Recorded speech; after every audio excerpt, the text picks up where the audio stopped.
God of War Ragnarok is an astonishing video game. Scratch that, it's an astonishing piece of modern media, treading the line between cinematic journey, life-affirming anecdotes, emotive storytelling, and visceral gameplay. Ragnarok just may be one of the most complete games I've ever played. Now that's a really big statement and one I'm going to expand on in regular intervals during this review. But let me tell you, if you grew up in an age where you used to tune in your Super Nintendo to pick up the picture on your tiny little TV in your bedroom, Ragnarok feels like a culmination of a video game industry's journey. It is not perfect, but it is without a doubt, in my eyes, a watershed moment for video games that pushes the envelope of what the medium can achieve in this new generation of consoles and graphics cards. And that's coming from someone who actually wasn't as sold on the first game as many other people, for reasons I'll touch on in this review. In the modern world, there are people who like to pick things apart to the nth degree. This isn't the time for that. It's okay just to sit back and let your imagination run wild and enjoy the ride. You can't play Ragnarok and fail to shake your head in disbelief at some of the things you see and witness.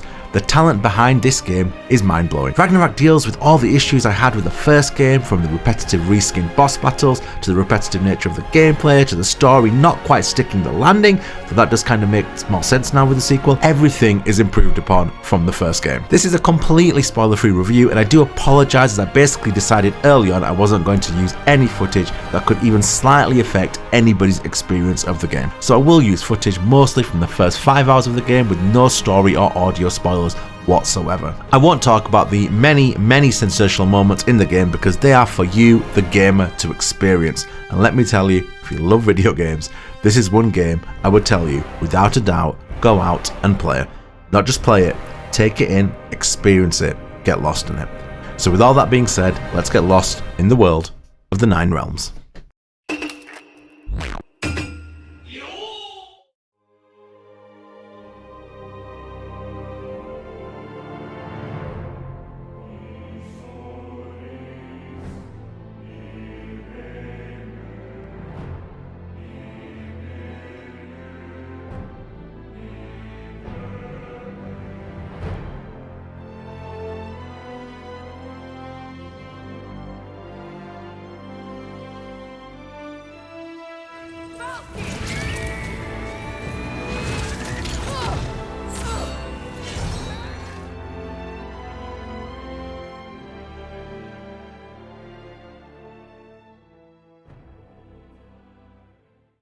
Ragnarok feels like a seminal moment when it comes to cinematic presentation in a video game. One of the main reasons Ragnarok works on so many levels is due to the foundation of sublime facial animations, sound design and lighting that is delivered consistently throughout the game. This allows for an incredible level of not only visual immersion, but emotional immersion as well. If you watch this game on YouTube or Twitch, then it just will not do it justice. The technical upgrades here just push it over the edge into a truly awe-inspiring experience. There are many times I just shook my head incredulously. The facial animations make the characters show more emotion than most human beings you meet nowadays. It's just so smooth, it's so crisp, the textures are just unbelievable, the design, the colours, the level of detail, the cutscenes, I mean the cutscenes are just unreal. It's hard to explain unless you watch it on a good TV on a PlayStation 5. It is that special. You know, some of these scenes, especially there's a scene early on in the game, the closest thing I can compare it to is that scene in Inglourious Bastards when Christopher Waltz walks in. It's a Quentin Tarantino movie, and he walks into a house that is harbouring Jewish refugees, and I still remember you could just cut the tension in that scene with a knife. I might add also that any information that makes a performance of my duty easier will not be met with punishment. Actually, quite the contrary. It will be met with reward.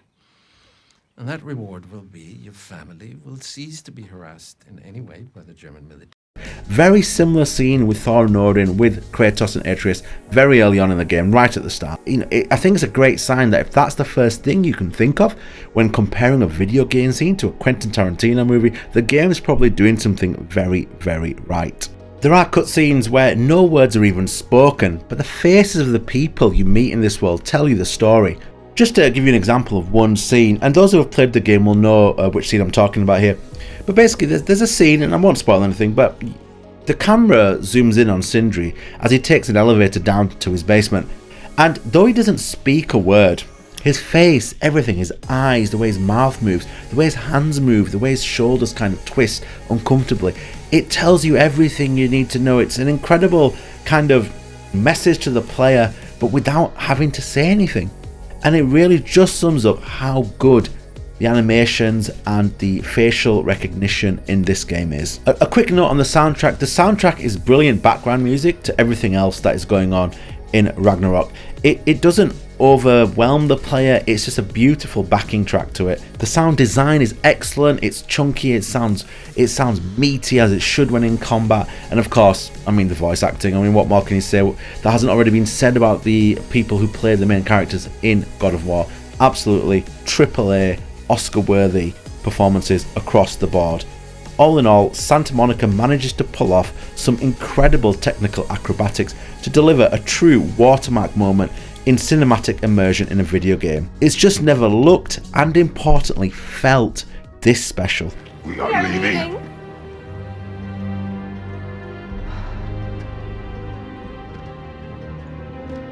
He stomps away, followed closely by Freya. I enjoyed your story, Kratos. Pity it has to end so soon.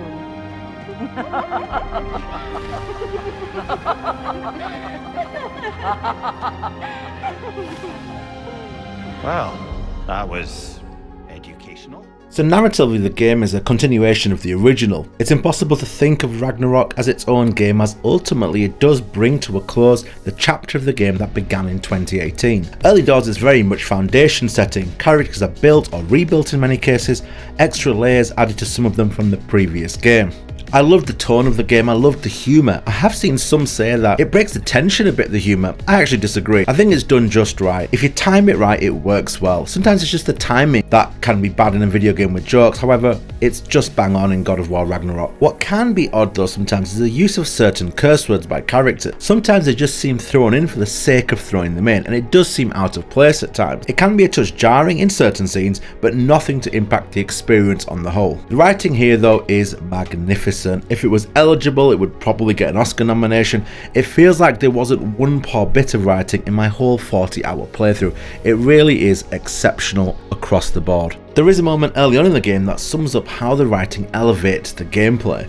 You find yourself on a mission with Atreus, one which feels a bit like a filler quest really. Atreus even comments on this and inquires why you've even decided to come along to this, suggesting that this feels like you're just wasting your time and you wouldn't normally do something like this. And fully enough, as the player I was feeling the same. I thought maybe the game's slowing down a bit, maybe it's doing the classic open world thing of just filling kind of a couple of hours out with some filler quests. Ultimately the quest turns out to be great, but at the end Atreus questions Kratos again, saying he doesn't get why he did it and he shouldn't just come along to these missions for the sake of it. Mimir interrupts just as I'm thinking the same thing and simply asks Atreus, did you ever think that your father just wanted to spend some time with you as he doesn't know what lies ahead? It's simple, it's poignant, but it works. Time is always against us and against the two protagonists here. The line was timed perfectly and delivered with brevity. It goes to show that with the right amount of care and attention, dialogue can elevate a moment in a game from good to great in an instant. The game is soaked in mythology and lore, told through a cinematic lens that just refuses to let you go. The in-game lore book also adds a nice extra dimension should you wish to delve further into the mythology of the world. Going back to the presentation of the game, and it really is a multiplicative effect, and you're going to hear me say this a lot today. There were so many times that you just cracked a smile and shook your head. So many moments that so many of you are yet to experience for the first time. It's hard to use any footage of the game's best parts because I just don't want to spoil it in any way, shape or form. We are gamers and we live and breathe for these moments. God of War Ragnarok delivers those moments in spades. There was some criticism that the story takes a while to truly get going, which I think is a little bit nitpicky if you ask me, when the end product and the kind of payoff is so huge, but even in those moments there are occasions of true disbelief and joy of what you are witnessing, whether it be the dialogue or simply what you are seeing on screen. It's one of those games where if I talk about it, it will just ruin that kind of first impact that it can have on you. This game is full of so many jaw-dropping, stand up and take notice, hair on the back of your neck moments. It is crazy. The growth of Atreus is beautiful to watch. This band of brothers he seemed to create on the way provide the comic relief needed to offset the more serious themes and tones. The development of characters that were at the periphery of the first game is also beautifully done here. The story moves between dazzling cinematic cutscenes to interactive storytelling moments to superb dialogue while exploring, all told with a sense of of sincerity and humour that defies the normal constraints of video gaming. Yet again, like a snowball effect, the storytelling is multiplied tenfold by the sensational facial animations,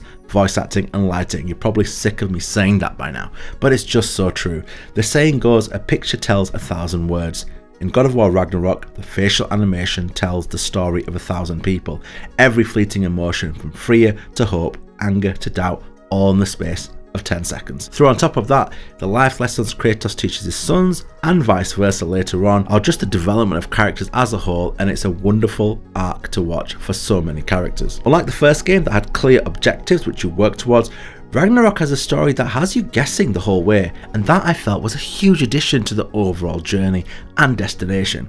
The foreboding from the end of the first game sits with you the whole way through and leaves you wanting answers. I don't particularly enjoy open world games. In fact, I could reel you off a list of open world games that have been reviewed highly over the years that I've just not really enjoyed. They almost always feel bloated to me and filled for filler's sake. This never feels like that, and that is a compliment from somebody who really gets bored of open world games quickly. The side quests have better writing than any other video game I've played off the top of my head, and the main quest one-ups the side quests. Side quests also suffer a huge uplift from the voice acting, linked lore and connected persons to the said lore.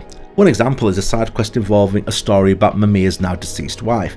Now it's intriguing enough to keep me going because A, I like Mimir, he's a likeable character. Secondly, he's funny, and thirdly, it's genuinely interesting hearing about his background. And that's because, as the game points out on numerous occasions, Mimir has committed many wrongs in the past as Odin's right-hand man, and the game doesn't shy away from that, and neither does the character. It's just another example of smart writing. Put simply, the talent on show here in the writing room at Santa Monica is bewildering, and way beyond what I thought a video gaming company could do.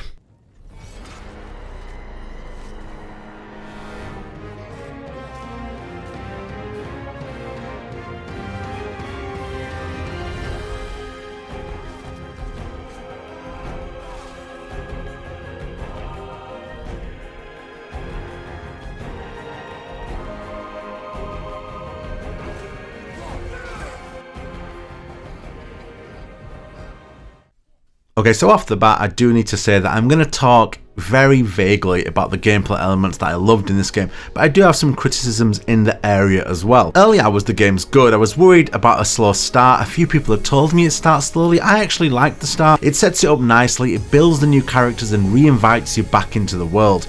It's a fantastic world that you are lost in, and that really helps with the early hours. The story starts with a bang and rolls along really nicely, in no small part helped massively by certain plot points of which I won't speak. Now you do have a little mix of open world with more closed off areas where some of the main quests take part in. I think it's a nice balancing act. I'm not a huge fan of these vast open worlds that are just kind of empty or filled with filler quests. That's not really what I class as a great game. I do know it's kind of fashionable nowadays for that to be what most video games are like. The gear and loot system I thought felt much improved. There's actually build crafting now. You can actually decide to play it a specific way and build items and sets, as well as a few new items that are thrown into the game, which allow you to make like a bespoke play style, and I really liked that. The new additions to the combat sandbox are fantastic and work really well, and it makes just the whole combat experience more engaging. Also, there is variety in the combat, again for reasons I can't go into because again it will spoil the story, but yeah, trust me on this, there's a lot more variety there. It doesn't just feel like you're going around mashing buttons for 20 hours. Now on to criticisms. I do have to criticize a couple of things. First of all, some of the puzzle mechanics are a bit finicky.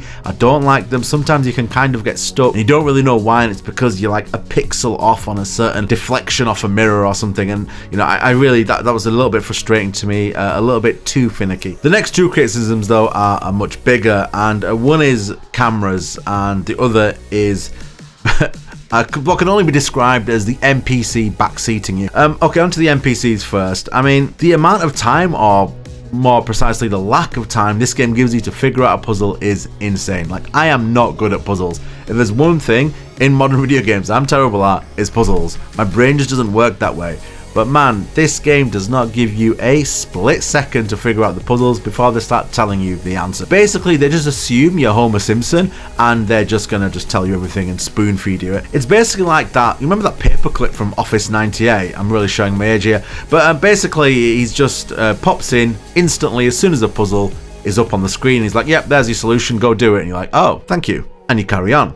It gets annoying, and quite frankly, it kind of takes away a bit from the feeling of completing a puzzle. I mean, the whole point of puzzles is to get that feeling that, oh yes, I solved it, brilliant. Basically, every NPC here is like having a friend who solves a Rubik's Cube in about 5 seconds. When you take 6 seconds, he's like, hand it over, loser. I mean, it's a problem. It's annoying. I can't lie. The next is the camera. Now, the combat's fantastic, but the combat's weakness, his Achilles heel, is the camera. In God of War, they basically throw a lot of enemies at you to create kind of this grand epic scale. It does work in a lot of ways, but it is frustrating when you kind of get hit in the back, and the indicators, okay, they have indicators to show you where the attack's coming from, but it's still not perfect. It does get frustrating. It doesn't really take away from the overall experience, but you know, if I could fix something, if I could say, right, that is an issue. Camera is an issue for me. I don't think it's the best camera. If it was me, I would reduce the amount of enemies and increase the enemy's health pool, but also give you more windows in which to get the health pool down quicker. That's how I would deal with that camera issue, because fixing a camera isn't a small fix in a video game. I mean, that's a big thing. On the whole though, the journey does just feel like a train you don't want to get off.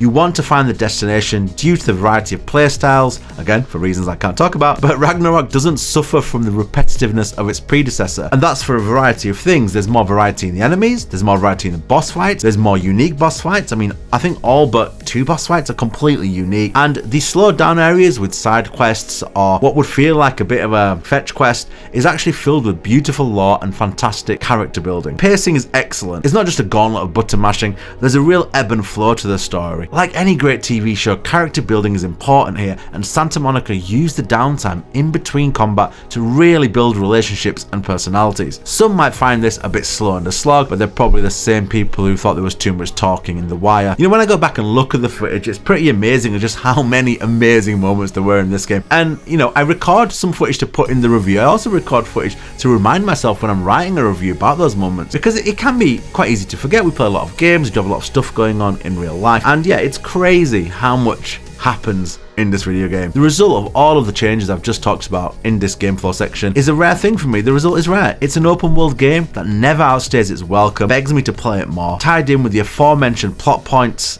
It's just a great experience. Without spoiling too much, there are new additions of weapons, and they're also a fantastic addition to the overall world and the exploration, not just the combat. And I really liked it. I still remember the first time I kind of used that, and it was just put a smile on my face. What else can I say? This game puts a smile on your face as a gamer. That's all I really have to say on the game flow. I could talk about it for hours, but I can't because that would ruin the game for you. But quite simply, it's visceral, it's pulsating, it's epic, it's poignant, it's memorable. It's so good.